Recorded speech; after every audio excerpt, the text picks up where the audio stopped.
Hey guys, it's Paul with VHSCollector.com, here to bring you another Blu-ray review, and right now we're going to talk about the 1981 slasher film Madman on Blu-ray from Vinegar Syndrome. Now this came out during the first string of slasher type imitations based off of the success of Friday the 13th.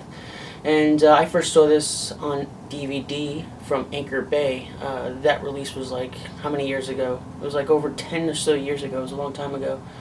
And I absolutely fell in love with it.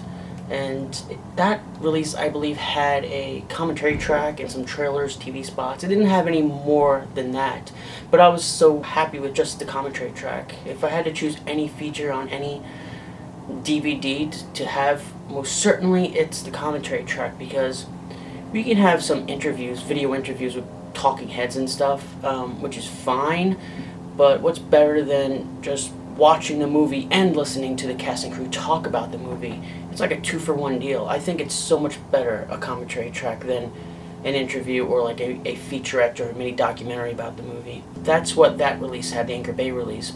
And that's what's been floating around for so many years.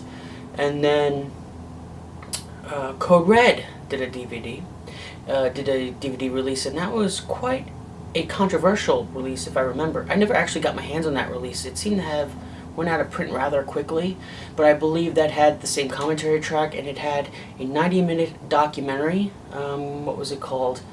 The Legend Lives, I believe it's called. But the reason that was somewhat controversial is because the color timing of the movie was different than what was on the original Anchor Bay release. The Anchor Bay movie DVD release, from what I remember, was very blue. The night scenes were really blue. And for me, that's kind of what made this movie stand out. The whole movie takes place in the dark, and it just had this cold feel to it, because everyone in the movie is also wearing coats and jackets, because it was filmed in like October, I believe, if I remember correctly, or just later in the year. But also it had that blue feel, or that blue color timing, so it felt very cold. But for the Code Red release, they did some new color work on it, and they made it brown, from what I understand, instead of the blue. A lot of purists were quite upset about this. When Vinegar Syndrome got it, and this was released a few days ago, they made sure to try to be faithful to the original idea of the director or the cinematographer of the first release, what they wanted, and it was intended to have that blue tint to it. So the print of this movie, let's talk about the print of the movie before we get into all the features, because this does have a lot of features. Some movies benefit quite a bit in HD. They look amazing, they look sharp, detail pops out, but some movies look worse in Blu-ray, because it just makes all the problems of the original negative or the original film print of the movie, the damage, it just makes it all pop out so much more. This falls into that category. I'm not gonna lie, it does look the best it's ever going to look, but a lot of the problems with the movie are now very obvious. For instance, it seems like half of this movie, half the shots in this movie are out of focus. I don't know who was doing, off the top of my head, I don't know who's the DP on this movie, but it doesn't seem like they really knew how to focus the camera very well.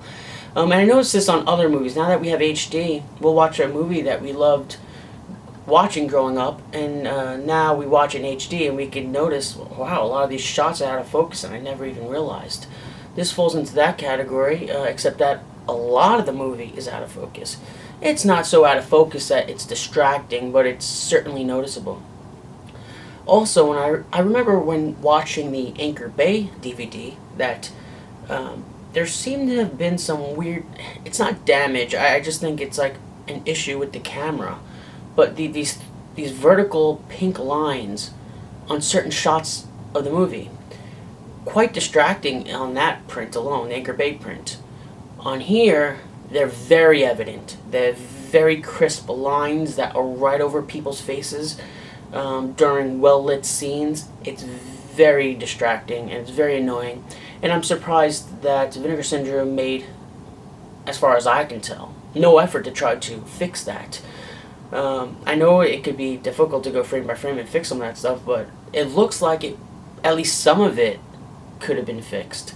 Maybe they thought it would have been easier if they just left it, because it would just be, at least it'd be consistent in the movie. I don't know, but it's just really distracting. I feel like they could just sort of like brush over a bunch of frames and try to fix some of those terrible lines.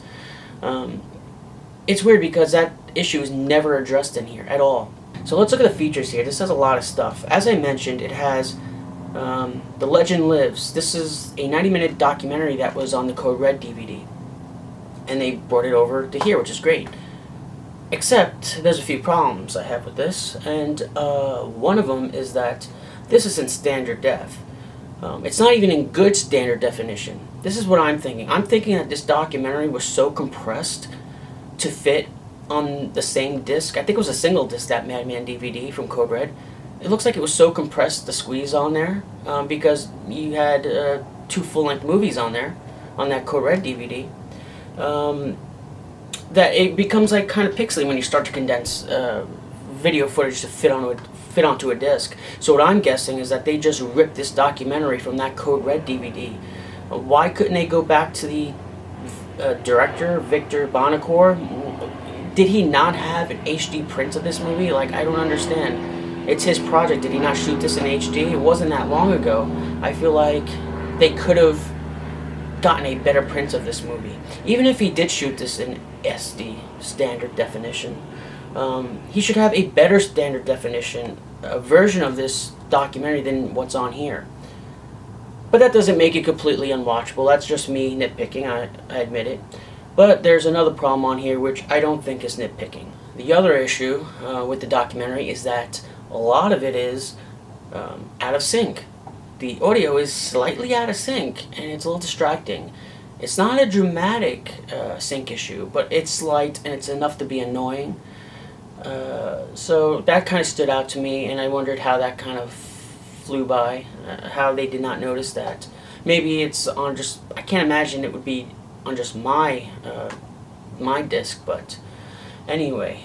So on this Blu-ray was the first time I watched that documentary, because I don't have the Code Red one. So watching it, I noticed that overall it's a great documentary. It's got some great interviews from people that were involved, the cast, and Gary Sales, the producer, who champions this movie because, of course, it's his only hit movie. Well, an hour into the documentary, it starts to fall apart. And I feel it falls apart because this director, Victor Bonacore, wanted to make a 90-minute full-length picture. And so what he started to do was interview his buddies, people who were fans of this movie. I absolutely hate this in documentaries, okay? Especially something like this, because first of all, anybody who's buying Madman is probably familiar with this movie, familiar with the genre at least, and we all have our own stories about how we first started watching this. I don't need some fanboy telling me, hey, I remember watching this with my friends, we rented it at the video store, and I remember Madman Mars coming out with an axe, and like, I don't understand, what's your point? I mean, we all have that story. We all grew up watching this movie. I really don't, honestly, I just don't care about the first time you saw it. It's just not important to me.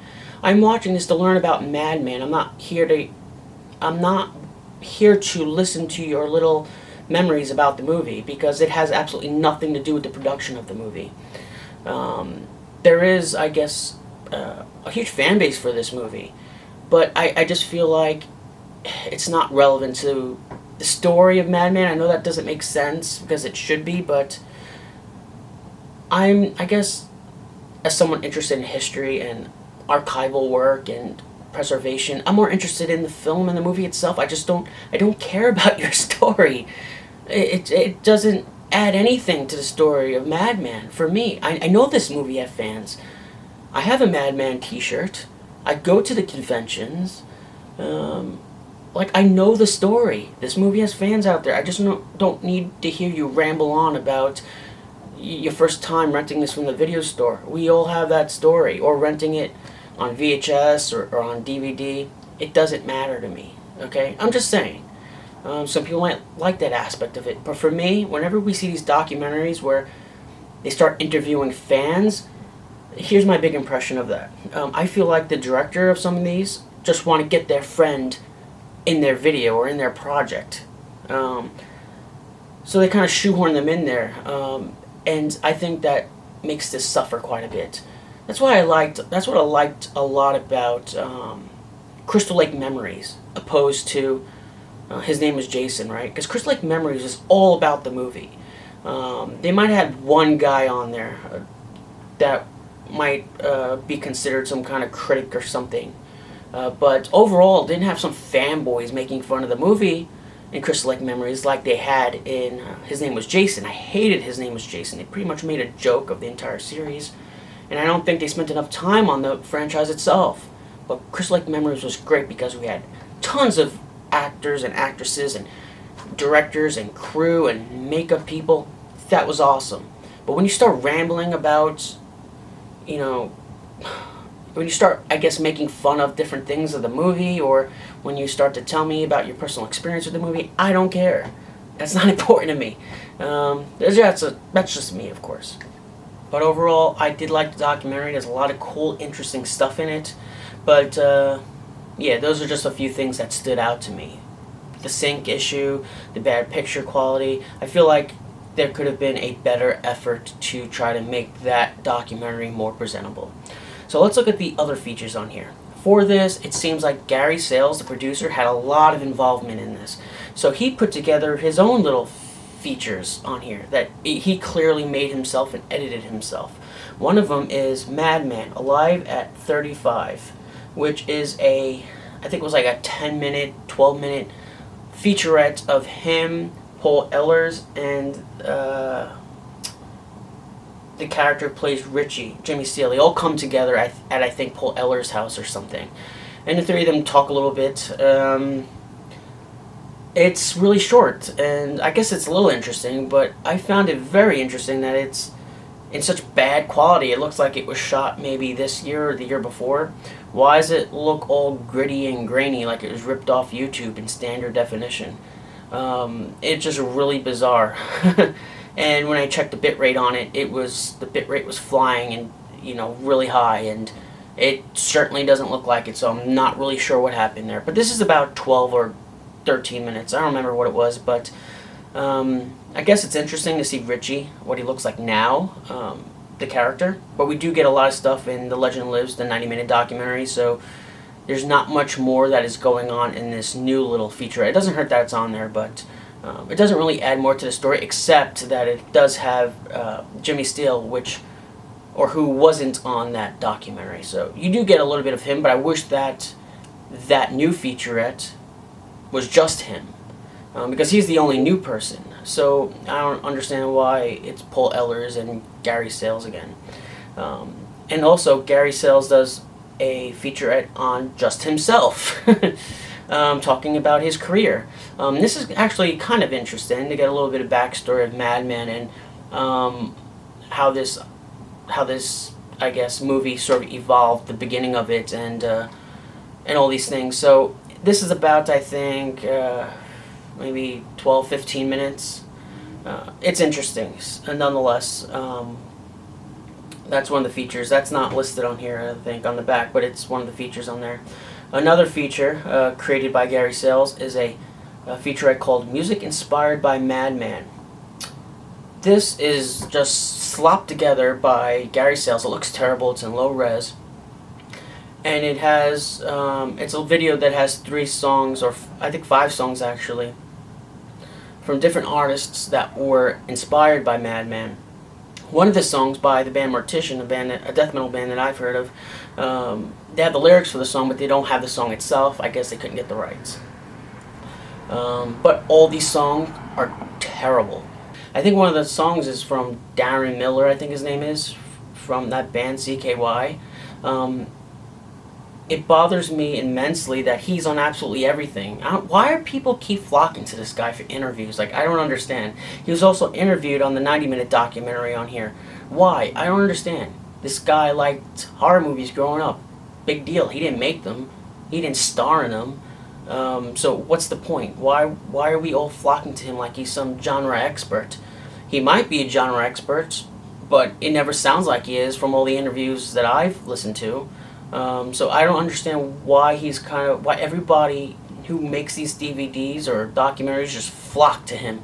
Like, I just feel like he never has anything interesting to contribute.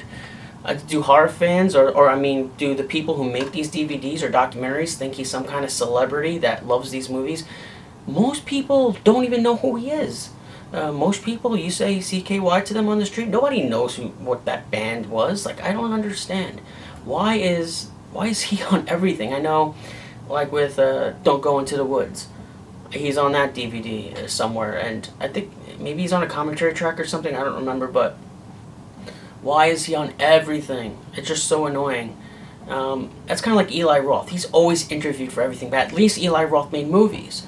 It's a little annoying that Eli Roth is always doing interviews saying, "Ooh, I like gory, gutsy stuff. I love Cannibal Holocaust. Greatest movie of all time." It's kind of stupid hearing stuff like that, but at least he does have some authority. He is a fan of these movies, and he's actually went out and made these movies. What else is on here? Commentary track by The Hysteria Continues. Okay. I've listened to about 4 or 5 of their commentary tracks. Graduation Day, Night Train to Terror, a few other ones. I think they did Don't Go in the Woods or something. I don't remember what it was. But anyway, again, these are just fanboys talking about the movie. Like, I don't understand. They don't really contribute anything new to the story. It just seems like a bunch of buddies sitting down watching a movie. Some of the guys are recording this over Skype, so it doesn't always sound great. I just don't understand. For instance, I remember I just got Island of Death from Arrow on Blu-ray. Stephen Thrower does a 40 minutes sort of discussion or interview on there talking about the history of Island of Death and the director. He is so incredibly informative. He does all the research. He knows the movie in and out. He went into the archives. I'm sure he dug up records and did all kinds of stuff. This is the same thing that people like Tim Lucas does, or Joe Bob Briggs for his commentary tracks, which are awesome because they're also incredibly funny. The Universal Monster movies have commentary tracks from film historians or scholars. Those are pretty informative. But when I listen to Hysteria Lives, it's just a bunch of dudes just hanging out talking about the movie when they saw it the first time. I don't understand what's the point of that. The only reason I've listened to them is because I do a lot of work on the computer doing archiving and stuff, so I like to have something to listen to in the background. And so I just play them out of curiosity. There's also a featurette on here in memory of the director, made by Gary Sales. That's nice, I guess. Also, what's on here are 2 interviews that look like they were recorded at a horror convention in like 2007 or 8. They were conducted by the Dead Pit radio show hosts on there. And I noticed that the picture quality is incredibly terrible, first of all. Second of all, they're incredibly short. So I really don't understand why they're on here at all, considering how terrible they look. They probably ripped them off of YouTube or something. Even to YouTube standards, the picture quality is pretty rough. But one of them is with Gary Sells, which is like 3 minutes, and one is with Paul Ehlers, which is 5 minutes. They don't really add anything more to the story. And with the commentary, the 90-minute documentary on here, and with the new 12-minute little featurette with Gary Sales, Paul Ehlers, and the guy who plays Richie, I don't understand why they had to put the Dead Pit stuff on there. Because it's, first of all, like I said, it's so short, it's so badly pixelated, and it's also inaccurate, because in there, I think Paul Ehlers says, "Oh, we're shooting to remake Madman by 2009. That goes to show how old this is, and how out of date and how inaccurate it is, because 6 years later we still don't have a remake for Madman. What's the point of having that on there? I don't know. And they're 2 separate features. One's 3 minutes, one's 5 minutes. Just edit them and put them together if you're going to put it on the DVD at all. So, I don't know, that's just how I see it. And of course you get the reversible art, which is made by Paul Ehlers, which is really cool actually, but I stick to the original. Yeah, I guess you could just look at it online. I don't want to start pulling the sleeve out, but I guess I can show you the discs. Discs look pretty cool. One has the original artwork, one has the new artwork, so you could just kind of get an idea from there. Alright guys, so sorry for this angle here on the TV, but here's the menu. This menu is adapted from the artwork from Paul Ehlers, the new artwork that he did for the DVD release on the reversible, or I should say the opposite side of the new cover. But we got play film, obviously. You can play it with an introduction from Gary Sales, reels, which is the chapters, audio setup, special features. Now, as you can see, this is not a typical Blu-ray type menu, because when you hit special features, it goes to a whole new menu page, which is not typical of most Blu-rays, because if you hit special features, it will create a new pop-up little box right on the main menu, which is really nice. But look at all these features. We're going to talk about each of these. But first, yeah, that's the thing with Vinegar Syndrome I'd like to just mention, is that they don't really do a good job with the menus. They just look like basic DVD menus. I don't know. They always bothered me. This one, I guess, is not that bad. Doesn't have all the, I guess, the bells and whistles of a typical Blu-ray, but it's simple enough, I guess. And it does look a lot better than some of their previous Blu-ray menus. It's still just a DVD type menu on a Blu-ray disc. Here's that documentary, Madman Alive at 35. This is that 90-minute documentary I spoke about earlier. The early career of Gary Sales. This is an interview with Gary Sales, and he pretty much talks about his career in film. Pretty informative, pretty interesting, I guess, but Gary Sales doesn't have a very vivid, or I should say, very big career in film, it seems. So, I mean, I guess the highlight of his career was Madman, but it's still interesting nonetheless. It's about 15 minutes. The original theatrical trailer. The Legend Still Lives. This is the, actually, this is the documentary, I'm sorry. This is the 90-minute documentary, The Legend Still Lives. This is, Madman Alive at 35 is the new interviews that Gary Sales put together for the DVD, for the new Blu-ray. Still an artwork gallery, music inspired by Madman. This is the memorial to the director who died, and everything else which I've already spoken about. So overall, we have a great release here for Madman. It's the best it's ever going to look, unless someone comes forward and removes those terrible pink vertical lines in the movie over the people's faces. But otherwise, we get a full package here. It's just not perfect because the documentary has some issues, and some of the other featurettes are low quality but tolerable nonetheless, because they're really not that important. But overall, it's great. It probably has more features than most people would give Madman. I mean, Anchor Bay only gave it a commentary track, right? So I'm incredibly grateful. The menus, as you've seen, are very simple, very DVD-ish, not Blu-ray-ish, meaning that you don't have pop-up menus or anything like that, really. So they don't really get too sophisticated with the menus on any of their Blu-rays. Yeah, this has been Paul with VHScollector.com. Look out for my future Blu-ray reviews, and I will see you guys next time.